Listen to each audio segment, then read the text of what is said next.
Hi, my name is Dawn. Well, it's actually Jessica Dawn, but you can call me Duodenal Dawn if you want, because that's the name I'm going to go by on here. And this is really my first post about my duodenal switch. Duodenal switch, duodenal switch. Everybody seems to say it differently, even the doctors. Anyway, I decided after years of yo-yoing, 150 pounds lost on 3 separate occasions, I decided that after putting it back, after destroying my metabolism, that I had to do something. I couldn't stand for 5 minutes at my son's basketball tournament. So how could I move forward with any good quality of life when the quality of life I was experiencing at that very moment was so bad? So I saw an endocrinologist, and we talked about the different procedures, and I had a difficult time deciding that I wanted to do that. But I gave it a shot. I spent 12 weeks in classes. Halfway through, after having committed myself to eating the way that I would need to eat for a duodenal switch, I realized I could do it. I was sure I could do it. And that confidence helped carry me through, because from May the 4th until October the 18th of 2016, I lost 75 pounds doing what I needed to do on the duodenal switch, which was high protein, high fat, low carb. Pretty exciting. Lots of people told me, so why the heck are you having surgery? Because I couldn't keep it up. Honey, I was 413.5 pounds when I started this journey. 413.5 pounds. Yes, I'm 5'8", but even a 5'8" person should not be 413.5 pounds. I was not proud of where I was. I'll try to slip in a picture if I can figure out how to do it, of my day of surgery on October 18th. Of 2016. I was 337.5 pounds. I had lost 75 pounds. Exactly. 337.5 pounds. I, for the big part, was incredibly frustrated and jealous of everybody who was starting their weight loss journey at 300 pounds, because I had already lost 75 pounds. And I'm like, holy camole, I just got to where some people are starting, and now I start this. You do what you're gonna do, right? And I did. I started it. So I had the surgery at Mayo Clinic in Rochester, Minnesota, with Dr. Kendrick. He was an amazing surgeon, by the way. Never had any problems. It was amazing. It was the easiest process of anything that I ever went through. The hard part was the beginning. The hard part was afterwards. Learning to eat right, I did in advance. Afterwards, I had to learn to deal with a new tool. And when I say a new tool, you know exactly what I mean. If you've had this procedure, you have to learn not just how to eat, but how much to eat, and when to eat, and how to gradually fade into solid foods. And then, if you are blessed, and you probably will be, listen to me, if you are so fortunate as to lose weight, you will get to a point where you get to maintain. And it is an entirely new type of situation, which I got to. After 1 year and 1 month after my surgery, I didn't hit my goal. I had already hit that. I lost an additional 10 pounds past that. And we looked at that as a point of maintenance. Maintenance. What tells you how to maintain, right? We spend all our time thinking about how to lose, and now suddenly we have to not lose? How do you do that? Now, I had a cranky husband who was telling me, you have to stop losing weight. He started telling me that when I hit 200 pounds. So when I went past the 190 and I hit 185, which was my goal, and then I blew right on past that and got to 175, he was a little cranky. Okay, well, he was looking out for me, right? I dropped down. I kept going, trying to figure out what I was doing. I went all the way down to 168, and sweetheart, I did not look good at at 168. This year, it's challenging to pass looking okay like this because of the saggy skin and stuff. Well, at 168, I looked really old and haggard, and I did not want to look that way. So I put 10 pounds back on. Well, not quite 10 pounds. I got to where I hover between 172 and 175. Okay. Not so bad, right? 175. I was 175 pounds 2 years after I started my journey. That's where I was at exactly. Well, within a couple of tenths of a pound. It was an amazing, amazing experience. And to think, it was at that point that I started to realize that I was going to be able to keep this up forever. I knew it.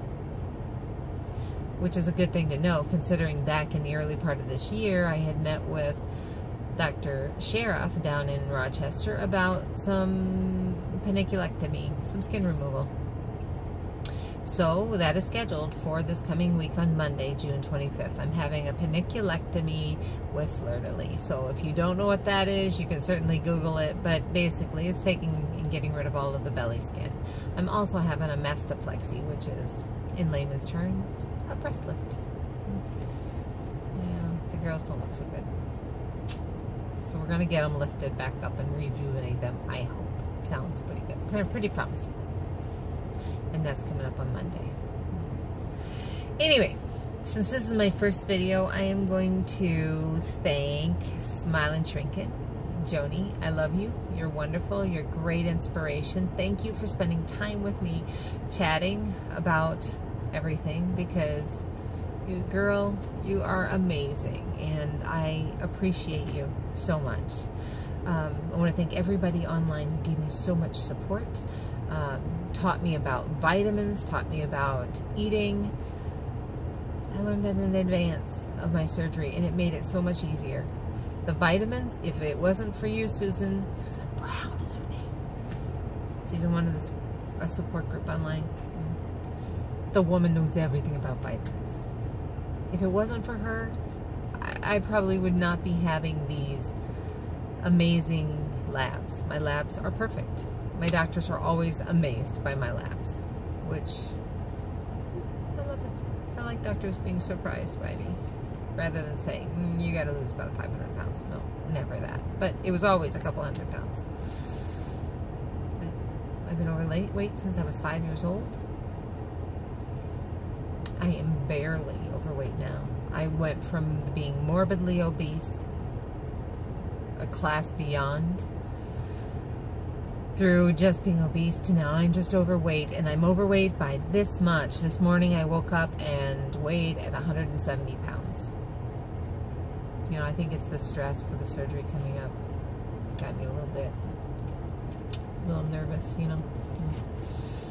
It's hard to kind of grasp it. All of this stuff, you know, that has been, this skin, this belly, that has been an excuse for me for years. You know, why somebody didn't like me, why they didn't hire me, why I couldn't do certain things. This has been an excuse. And what I'm doing on Monday is basically saying I am done with excuses. I own my life. I own my life. And I'm moving forward. Always forward. Might take a quick glance in the rearview mirror and be completely grateful that I am not back there. But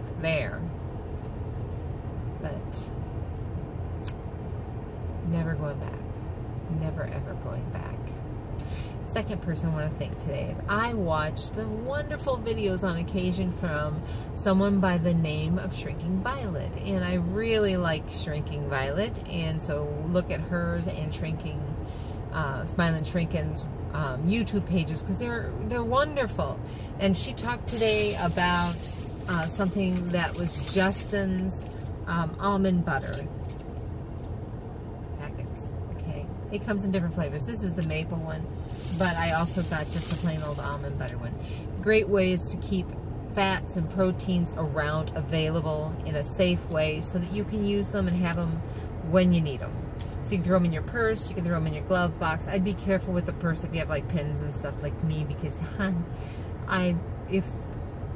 if there's a way to make a mess, this girl knows it, or figures it out, or does it without even trying. I'm not even going to go there. You have no idea some of the packets of butter. Yeah. I'm just a lost cause with that. It really amazes me. But anyway, these are a great option. But while I was looking at them, because they have like 7 grams of protein in them, and they have a lot of fat in them. So the one with the maple flavored, which has got a little bit more carbs because it's got some sugar in it, it still has 6 grams of protein in it, but it has a lot of fat. So it's got 16 grams of fat. The one that is not got maple in there, I can't find, because, you know, I'm doing a video, so why on earth would I be prepared, right? You know, that's just how it is. Anyway, it has more protein and less carbs because it doesn't have the sugar, because it's just the almond butter, which is really very helpful to have along with you too. So think about that as the options for you if you're starting this journey. Embrace and become friends with nut butters, peanut butter, almond butter, walnut butter, pecan butter. There's lots of them out there, and it gives a lot of variety and packs in some good fats into your diet, because you're going to malabsorb, and that is going to usually affect your digestive system. And so you're going to want some of that in your diet. Not enough in there, and it can cause you to bind up, and that is not good. Has happened, not good. Okay, while I was looking at that, I started thinking, you know, what have I done? Because she just recommended this, so I decided, you know, I'm going to take a minute to think about what have I done that might be helpful to people. And from an eating perspective, I love packets of tuna. Tuna in oil is great to get extra oil in your diet. You can do it with water if you don't like the oily tuna, but like 17 grams of protein in a serving, no carbs. Duh! This is amazing, right? Because the protein's the hard part to get, that and the fat. So, you know, it's a great option for you. Think about it. You know, you can throw those packets in your glove box or your purse or your tote or whatever, and have them with you, right? I carry nuts. Remember, nuts have carbs. Carbs that are in nuts are complex carbs. They're healthier carbs. They digest much different than something that's a sugar, and so it becomes healthy, and it becomes something that's good. You malabsorb a healthy carb at the same amount as you malabsorb proteins. So it's kind of tit for tat, you know, 60% absorption compared to a simple carb, which is you get that, you get it all, right? So you're going to want to kind of think about those type of things, but I have some of those. You know, I eat cheeses, I eat meats like everybody else and everything. Any way to get protein in, I'm aiming at that, as long as I keep out those simple carbs, keep out the flour in things, keep out anything that's white, rice, noodles, things like that. I'm very careful about that. The hardest part was the maintenance part. At the very tail end here, learning how to eat and not gain weight and not cause some digestive issues was tough. You have to add carbs back, and carbs do different things for all of us, and for me it was a little bit of bloatiness, gassiness, and all that type of stuff. So to be really, really careful about how you do it. And like I said, I've been, since November of last year, I have been maintaining weight loss. I range between 170 and 175. At 5'8", that's a pretty good weight, considering I'm carrying around about 13 pounds of excess skin. So I feel healthy and I feel good. And I hope that I am not a one and done, and I just post this video and never say anything again, because I really do feel like we all, as duodenal switchers, however you want to say it, that we are all a part of a family and we can learn from each other. And I learn from people all the time, and I appreciate everyone who's posted videos, and so therefore I have been inspired and have chosen to do so as well. So you're going to be seeing a little bit from me on the plastic side soon, because on Monday I will be going through plastic surgery, and I hope to post again over the weekend. Okay. Love you all, and if anybody watches this, yay! If you don't, well, you know, but it would be nice. Okay, thanks. Have a good day.